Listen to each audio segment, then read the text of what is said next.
Hey guys, so even though I live in Charleston, South Carolina, I love taking a road trip down to Savannah, Georgia. It's probably my favorite weekend getaway from Charleston. The cities do have a lot in common, but they also have some unique aspects that set them apart. So I wanted to put together my top 6 things to do in Savannah on a budget.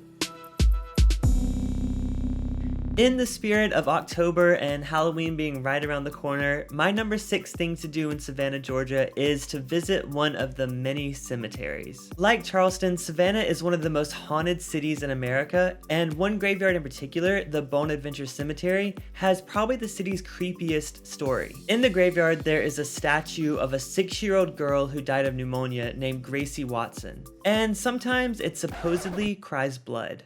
Yeah, so if you're into that, like I'm into that, go check it out. Number 5 on my list, also kind of dealing with ghosts, is the Coast Distellery in Savannah. This is the city's first distillery since Prohibition, and the tour is actually one of the best distillery tours I've ever been on. You start off in this room and they have projections on all the walls around you, and it goes over the history of making alcohol in Savannah, and I learned so much. I love visiting distilleries and breweries whenever I'm in a city because it really doesn't cost that much to do, and you're getting a real taste of a local product, which is one of my favorite things about traveling. Speaking of local and alcohol, last time I was in Savannah, I stumbled across this amazing place called Gins and Friends. This is probably the most unique bar I've ever visited because they have over 300 different types of martinis to try. Now, I'm not talking about your traditional martinis. Their selection ranges from peach cobbler to birthday cake to even fruity pebbles martini. And most of them are $8, so if you're in the city and you're over 21, you have to check it out. So number 3 on my list is Forsyth Park. So Forsyth Park is a 30-acre park in the middle of historic Savannah. And I swear every single time I go, there's always some sort of free event going on in the park.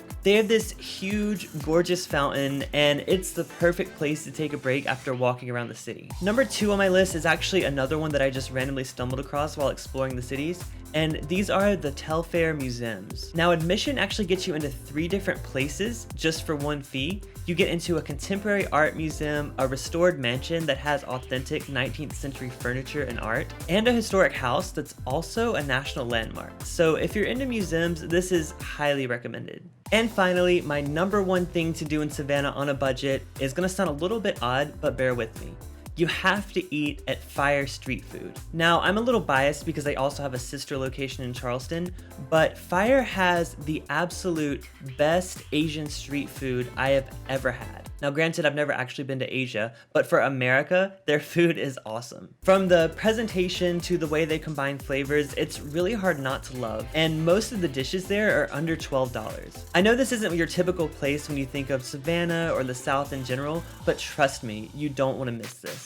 So I hope you guys enjoyed this list. I love Savannah. I try to go down there every chance I can, and I always try to save money when I travel. If you missed my things to do in Charleston on a budget video, I'll put a link to it up there, and I also did one for New York City, so if you're into these type of things, check them out. If you have any suggestions for other cities to do a guide for, let me know in the comments below. Leave a like if you enjoyed this video, and subscribe if you want to see more. Thanks so much for watching, and I'll see you guys next video. Bye.